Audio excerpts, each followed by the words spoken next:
Hi folks, welcome back. I'm Dennis Vitoza, also known as F Noodles, and today we're going to be talking about Spider-Man Brand New Day. This is probably one of my favorite movies of the year so far. I'm not even joking around. What a terrific movie. I watched it a couple of days ago, and I'll have a lot to say about it. And before we get started, though, there will be spoilers. I'm telling you right now, out the gate, there will be spoilers in this video. A lot of spoilers all over the place. So you've been warned. Don't complain later, okay? Because there will absolutely be spoilers. I've said it enough times. If you choose to ignore the warning, well, that's on you. Anyway, let's start with the numbers. Spider-Man Brand New Day opened this past Friday, and almost immediately it became the biggest domestic opening day of all time with $168 million in the United States alone. Globally, it made well over $350 million, close to $400 million in its first day. That was reported yesterday, Saturday. Yes, now we're on Sunday, and the latest reports say that Brand New Day has made $927 million worldwide, making it the second biggest opening weekend of all time, behind only Avengers Endgame. That's literally the only movie it's behind, both domestically and globally. Domestically, it's only trailing Endgame by a couple of $1 million, meaning it's potentially on track to overtake it. Needless to say, the movie reportedly cost around $300 million to make, and it earned that money back within the first 2 days. That's how you know a movie is connecting with audiences. Obviously, that's a little subjective, but I'm just telling you that I think this movie's good. Now, people are also pointing out that Tom Holland has now starred in 4 of the biggest global opening weekends of all time: Avengers Endgame, Spider-Man Brand New Day, Avengers Infinity War, and Spider-Man No Way Home. On top of that, if we're talking just about this year, Tom Holland has starred in the 2 biggest movies of 2026, that being Spider-Man Brand New Day and The Odyssey. The Odyssey has made about $611 million globally over the course of roughly 3 weeks. Meanwhile, Spider-Man Brand New Day officially overtook The Odyssey at the global box office after just 1 opening weekend. One post I saw claimed it happened in 4 days, but that's not really accurate. Most people don't count Thursday previews. The opening weekend is Friday, Saturday, and Sunday. And Sunday hasn't even finished yet when those numbers came out. Now, Brand New Day had already crossed $900 million worldwide, while Odyssey was sitting at $611 million at the time this current post went up. So nice job there, Nolan. To all the people out there supporting wokeness, you got owned. You got owned. You lost. Get used to it. Spider-Man came through. Now, I'm personally really happy about this result because I'm a huge Spider-Man fan. While I'm familiar with the original Odyssey story and I appreciate it as a classic, there were just too many issues with the Nolan movie that I didn't want it to become the biggest movie of the year. Not because I hate anybody involved with it personally, I don't, but because I think we need more American-style movies and entertainment rather than this neo-woke garbage that's infected so much of Hollywood and doesn't really represent the broader American public. Now, that being said, the reviews are in, and I've seen several that are incredibly complimentary of this movie. One of them came from Hideo Kojima, the legendary Japanese video game designer and writer, best known for creating the Metal Gear franchise, including Metal Gear Solid. Kojima said about Brand New Day, "A lonely hero, a lonely Spider-Man, a lonely Peter Parker. It was fresh and entertaining." He went on to describe it as a work that puts the brand of a major franchise, one that can't afford to fail, to the test with its new day. But even with overwhelming positive reviews, arguably much stronger than what The Odyssey received, the libs just can't help themselves because they see something that the broader public genuinely loves and they immediately start crashing out. The Atlantic had what was essentially a full-blown meltdown with the headline, "Spider-Man forgets itself despite seeming like a fresh start. Brand New Day is trapped in the Marvel vortex." The entire article is basically one giant cope. It leans on these tired narratives that just don't hold up. At one point, the author writes, "The simple, rather depressing, and completely overwhelming fact of the matter is that the Marvel Cinematic Universe cannot be ignored, even as superhero fatigue has definitely set in at the global box office."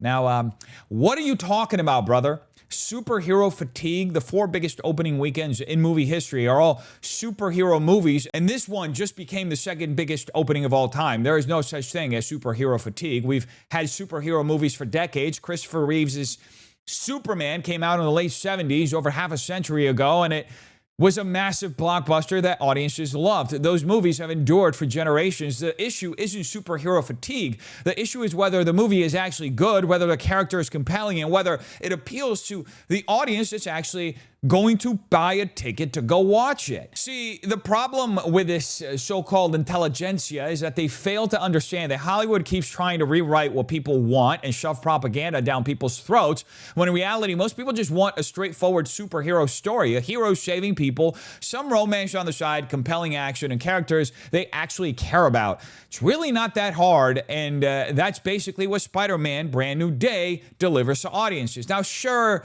this is a lonely Spider-Man, and we're about to get into why. We're heading into spoiler territory. But before we do that, I do want to show one of my favorite scenes from the movie. It's actually a sequence that was already featured in the trailer. It was published publicly on July 28th, a day or so before the movie came out, so I don't really consider it much of a spoiler. It's the perfect launch pad into talking about some of my favorite moments from the film, the bigger themes it explores, and how all of it ties back to what Kojima was discussing just a moment ago.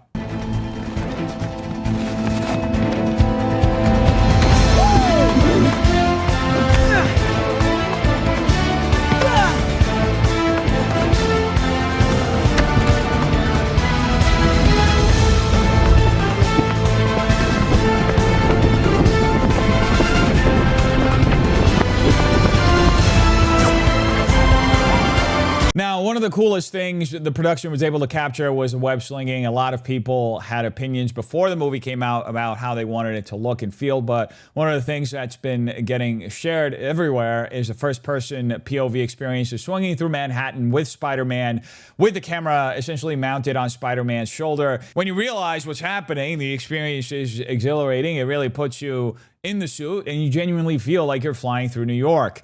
The filmmakers do appear to have gone through great pains to immerse you in that perspective to the fullest degree that they can. Now, part of the reason I brought up Hideo Kojima's review earlier is because it's especially relevant here. As you saw in that sequence, Spider-Man is effectively fighting by himself. The movie picks up immediately after No Way Home, after Doctor Strange casts a spell that makes everyone, not just on Earth, but across the universe, the multiverse, and every dimension, forget Peter Parker in order to save reality. That's where this story begins. Nobody knows who Peter Parker is anymore. Nobody remembers him. He goes by different aliases throughout the movie, calling himself things like Maynard and other names just to avoid attention. That being said, he's not completely alone. He still has allies. The Punisher eventually joins him, and as you can see from this screenshot from the sequence that we just watched, the Punisher shows up eventually to assist Peter. Peter actually ends up taking the Punisher out of this specific fight, but for roughly the first 20 to 30 minutes of the movie, you're essentially following Peter as he fights crime almost entirely by himself, while occasionally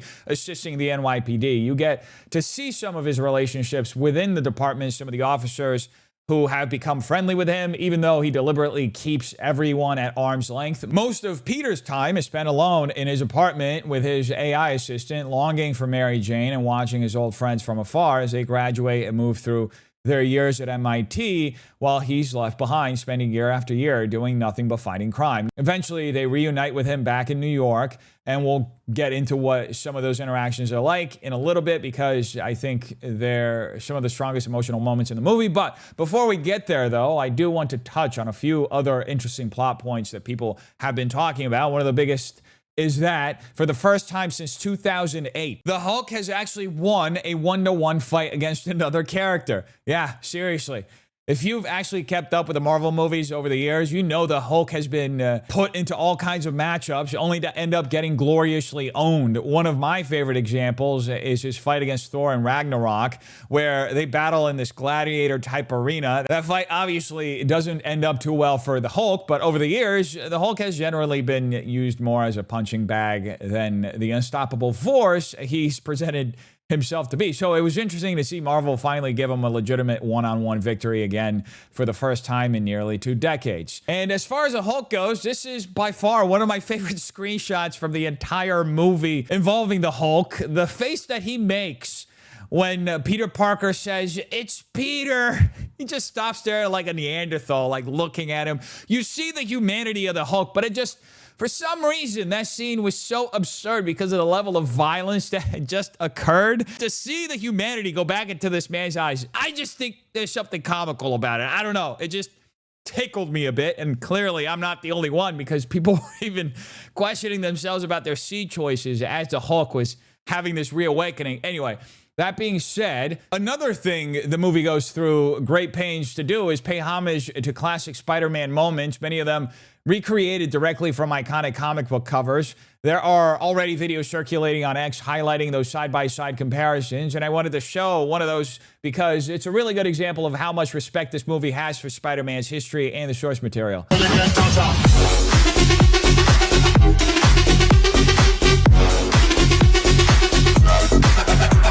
Now, that specific montage showed scenes involving Scorpion as well as several other characters who have relatively limited screen time. They're all part of this larger supercut where you basically watch Spider-Man taking down criminal after criminal after criminal as he patrols New York. Scorpion does make a comeback later in the movie, but I don't want to spoil exactly how that happens and what it involves. I'll let you discover that one out for yourselves because it's worth experiencing in the context of the film. Now, one of my favorite aspects of this movie has been the soundtrack. The very first song they use to accompany Spider-Man going about his day, swinging through the city and fighting crime is absolutely terrific.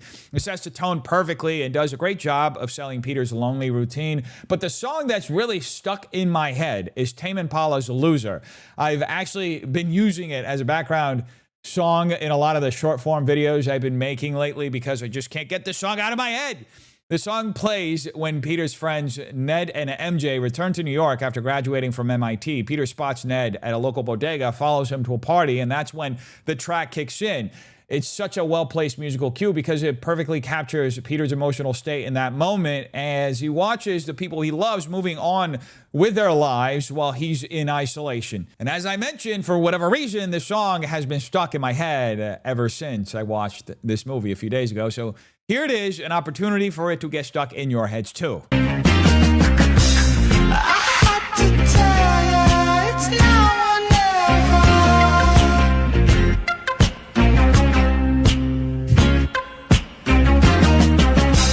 So much for closure, I lost composure. Anyway, the song keeps going, so feel free to look it up and listen to the whole thing for yourself. Unfortunately, we're dealing with a lot of copyright claims on this video, and I don't want to get blocked worldwide. I'm already showing footage from the movie, so there's no reason to give Universal or anybody else filing copyright claims an excuse to completely block this video from your view. That being said, my next favorite scene actually involves Ned, and it's honestly one of the sweetest moments in the entire movie. If you'll remember, as I explained earlier, everyone in this universe has completely forgotten that Peter Parker exists. At one point, Peter tries to reconnect with MJ, but it doesn't really go well. He then tries to reconnect with Ned, and things are a little different. They immediately seem to hit it off, and Ned feels this strange sense of familiarity, almost like they've known each other before. Peter, of course, knows exactly why that feeling is there, but Ned has no memory of Peter. Even though the spell erased Peter from everyone's minds, there's still this inexplicable bond between Ned and Peter that somehow survived. It's one of those subtle emotional threads running throughout the movie that I thought the movie makers handled really well. Later, Peter returns to the same bodega where he initially saw Ned for the first time and finds Ned sitting there by himself, eating alone. And what happens next is one of my favorite scenes from the entire film. Okay, hello. But I just see the memories as they come, and I couldn't help but fall in love again. No, I couldn't help but fall in love again. I saw it. Well, they kind of made that edit a little gay. It wasn't really that gay in the actual movie. They replaced here in this edit the original audio with this cheesy falling in love song, which isn't part of the film at all. In the movie, it's really just Peter and Ned doing the handshake. I don't even think there's any music playing during that portion. It's just much quieter, more emotional moment than the edit made it seem. Now, one of the biggest surprises for me was the actual villain of the movie. There are several twists throughout the story, and I'm not going to spoil all of them or reveal who the ultimate villain ends up being, but I do want to talk about one of the biggest reveals. So here's a big spoiler. Seriously, this is a big one. At one point, Jean Grey is revealed, an 18-year-old version of Jean Grey, and the movie introduces an entire backstory explaining that she's being hunted by Damage Control, the same organization that originated under Tony Stark back in the first Spider-Man movie. Damage Control is pursuing Jean Grey while she's desperately trying to find her sister. Before the audience even knows that it's Jean Grey, though, Spider-Man spends a good portion of the movie essentially chasing a ghost. Now, the reason I say that is because the story initially presents it as though there's some mysterious entity that can jump from person to person, take control of them, communicate through them, and use them to carry out its own will. It's honestly pretty creepy. For a good stretch of the movie, it almost feels like you're watching a demon possession film.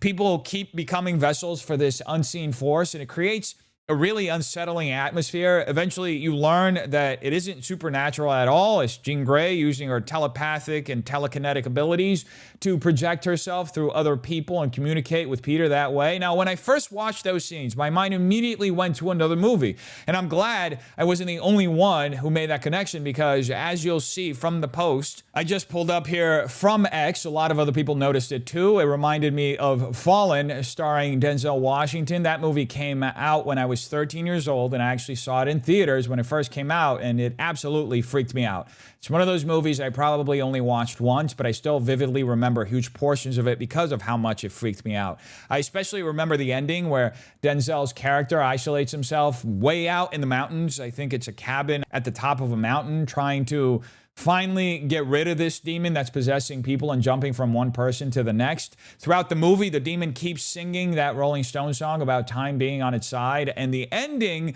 leaves things very open to interpretation. Needless to say, the scenes in Spider-Man Brand New Day give me that exact same feeling. There's one sequence in particular where Jean Grey keeps jumping from person to person while walking around Peter and taunting him that felt almost like a direct homage to Fallen. So here's the scene from Fallen to give you an idea of what those moments in Brand New Day felt like as Jean Grey moves from person to person while communicating with Peter. Should never ever tell.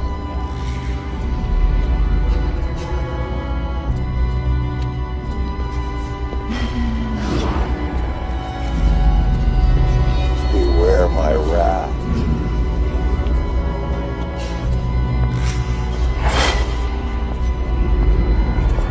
Early this morning, when you knocked on my door.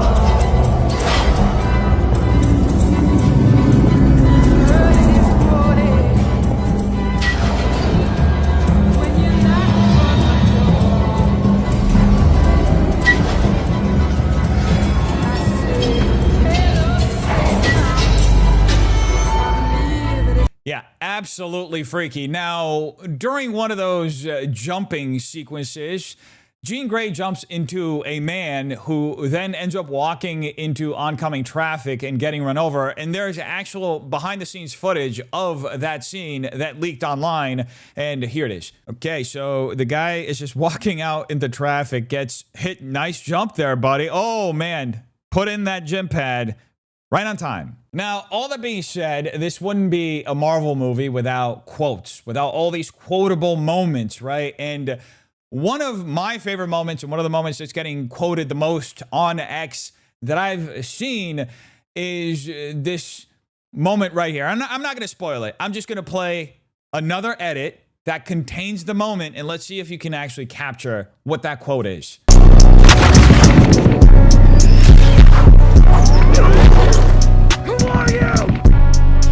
Are you Peter Parker? Are you Spider-Man?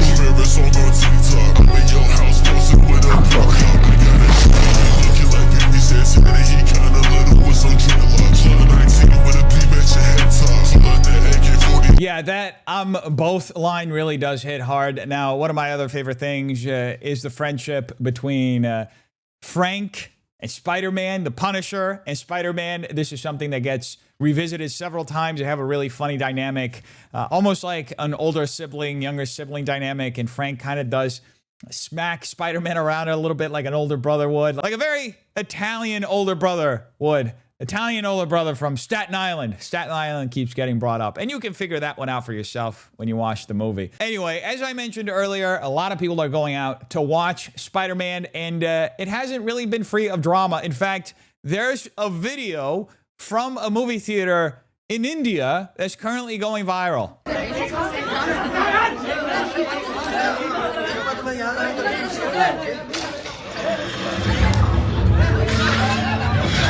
Now, the story behind that clip, at least according to rumors online, and I want to stress that this is completely unverified, is that the fight broke out in India because someone who had already seen the movie was sitting in the theater loudly giving away spoilers during the screening. Apparently, things escalated from there, and, well, chaos ensued. Again, can't verify that story, but if it is true, it's honestly a testament to how invested people are in this movie. This is what happens when you actually make a good movie, folks. People care. They don't want the experience ruined for them. So bye-bye, Odyssey. You suck. Anyway, I genuinely enjoyed the Spider-Man movie a lot, and I'll probably go see it again. I don't do that very often, so that's saying something. I think it's a genuinely good movie. Every once in a while, you need this kind of superhero escapism. You need something that's just fun. I understand, and trust me, I really do, that there's value in deep, thoughtful, psychological films. Those absolutely have their place in the culture, but it feels like so many movies today have become so obsessed with trying to send a message that Hollywood has forgotten what its primary mission is supposed to be: entertaining people. Hollywood has become so possessed, so captured by this need to constantly produce little bits of propaganda that it's forgotten the most important thing it can do. And ironically, if the goal really is to influence culture, then the best propaganda isn't ideological messaging at all. It's making people happy. That's what movies are supposed to be. They're supposed to entertain. They're supposed to inspire. They're supposed to give people a couple of hours where they can forget about their problems and just enjoy themselves. Now, that said, if Hollywood could go back to what I consider its heyday, the late 80s and 90s, I think we'd all be better off. Obviously, I call that the heyday because those are the movies I grew up with.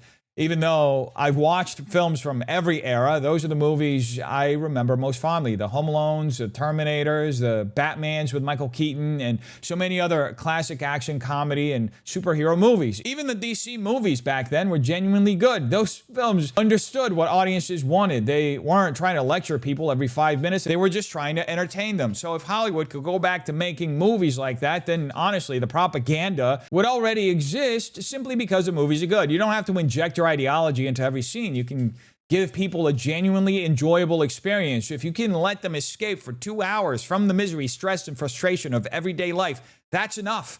That's the real cultural impact. When people care so much about a movie that they get into fistfights because someone is spoiling it, you've clearly created something they value. That should be the reward. That should be the propaganda. Let's propagandize people into being happy. How about that? Sounds radical, right? Maybe it's worth giving it a shot. Anyway, let me know what you think in the comments down below. If you enjoyed this video, make sure you leave a like, subscribe to the channel, and share it with a friend who you think may enjoy it as well.